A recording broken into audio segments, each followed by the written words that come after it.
При мой сигнал ще се отпуснем напред сега. Раз, два, три. Дръжте се! Познали точния резултат?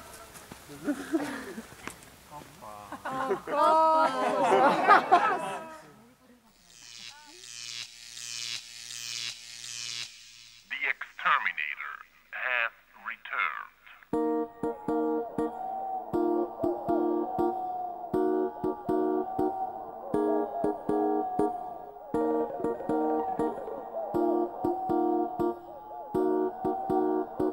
Stand by for action.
Здравейте, аз съм Джафер и това е моята визия за младежкия сектор в България.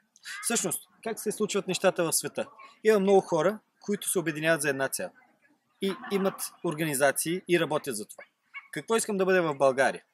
Има много хора, има много млади хора, които имат потенциал. Моята визия е, че в бъдеще трябва да сме хванати ръка за ръка и да тичаме срещу трудностите, за да ги преодолеем и да дадем шанс на следващите. Благодаря. Академията е една възможност да прекараш време с хора, които са изключително всестранно развити и в областите, в които са развити, те са много добри. Академията е една възможност да се научиш, да се приспособиш към тази среда, когато някой е изключително добър, ти да се опиташ да го настигнеш. И най-вече академията е излизане от кръговрат, в който всички живеем. Един изход и една нова възможност. Академията за мен първо дойде в много точен момент, когато ми трябваше много вдъхновение и нещо по-различно. Така че в този смисъл тя не е просто преживяване, тя е приключение. В началото дойдох с идеята да изляза от зоната си на комфорт, да бъда предизвикана и мисля, че го постигнах. Защото в крайна сметка осъзнах, че академията може да ти даде много, ако ти успееш да дадеш себе си на академията изцяло. Правя. Участието ми тук ме зарежда супер много позитивна енергия. Академията допринася наистина за развитието. Случват се изключително нови неща, показани по един изключително нов начин. И заради това всеки един трябва да се докосне до нещо такова. За мен Младежката академия е много голямо предизвикателство, защото е нещо много нестандартно, което ни провокира във всеки един момент. Много е разчупена програмата. Хората са много различни, много интересни. За мен Младежката академия на Националния младежки форум може да се опише най-просто казано с 3 думи. Те са следните: дух, енергия и емоция. Смея да твърдя, че няма да забравя това и не случайно се върнах чак от Англия специално за участници в втория клас и ако се наложи, би го направил пак. Академията променя съдби. Това е една уникална и нова възможност за будните младежи в страната да станат по-добри в това, което правят. Страхотна е академията. И всичко, което се случва е брилянтно планирано. Аз съм изключително доволен от професионализма. Не вярвах, че такова нещо има в България за младите хора. Не вярвах, че има такава група от хора, които могат да подготвят всичко до най-малки детайл и всичко да бъде перфектно изпълнено. Както като организация, така и като изпълнение, така и като новаторски подходи, които аз лично не бях срещал. Академията на първо място ме мотивира.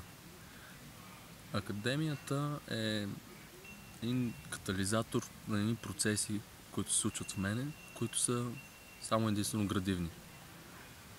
Това, което Академията направи за мен, е нещо изключително ценно.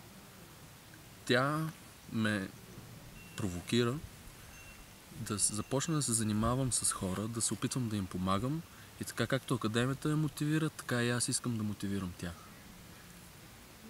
Аз виждам в мен един по-зрял човек, по-добре изказваш се, по-добре обясняваш нещата, тъй като аз знаех какви са моите проблеми, че аз в мене държа една информация, която искам да споделя, но хората отсреща не разбират това, което казвам аз. И това е едно от предизвикателствата към мен, да бъда по-добре разбрана. Тук се изправих пред неща, които до сега не съм очаквал, че ще се изправя. Академията ме е променила с това, че може би се чувствам по-целеустремена, много по-мотивирана и срещам хора, които имат сходни с моите интереси и това ми дава сили да се боря за целите си, за мечтите си. Младежката академия на НМФ ме накара да погледна на себе си от един малко по-различен ъгъл, да осъзная някои неща, върху които като че ли не се бях замислял и в някаква степен да нагодя своя доста тежък характер към обстановката и социалния експеримент, в който съм поставен с всички тези 40 индивидуалности, трябва да работят в екип. Именно осъзнах, че не винаги трябва да ми е самоцел да доказвам себе си, да бъда първи и да един вид да се самоизпъкне, да покажа какво мога. Не. Осъзнах, че моята сила се крие именно там, в единството, в обединението с други също толкова невероятни хора, доста по-различни от мен, но също толкова специални. Това ме промени. Определено станах доста по-добър отборен играч. В нея да твърдя, че развих някои доста ценни способности, личностни преди всичко, но и такива, които биха ми помогнали да се реализирам за в бъдеще на пазара на труда. И винаги ще съм благодарен за това преживяване. Благодарността, която ме изпълва, също е един вид промяна, защото тя е позитивното чувство, от което всеки човек има нужда. Не е случайно един от уроците, които научих вчера, беше, че благодаря е една думичка, без която човек просто не може. Академията за мен също така е едно място, на което човек може да срещне хора, които споделят същите интереси с него, като споделят също така ентусиазма. А тук в Академията се събират инициативни и активни хора, с които наистина можеш да свършиш нещо след този процес на опознаване, на изграждане на доверие. Академията лично мен ме направи активен гражданин. Това, което научих от Академията, мога да приложа като за начало в моята среда.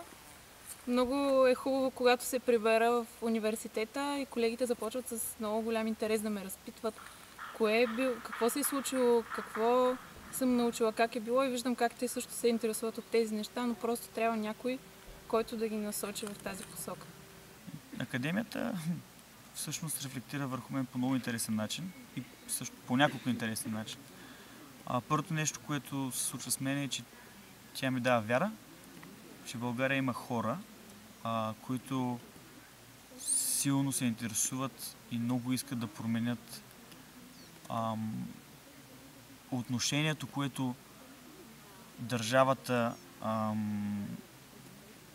има към момента към младите хора. Аз вече съм убеден, че има такива хора и съм убеден в техните способности и искам да работя с тях. Искам да го формулирам. Академията промени отношението ми към политиката. Преди за мен политиката беше мръсна дума, мръсна работа.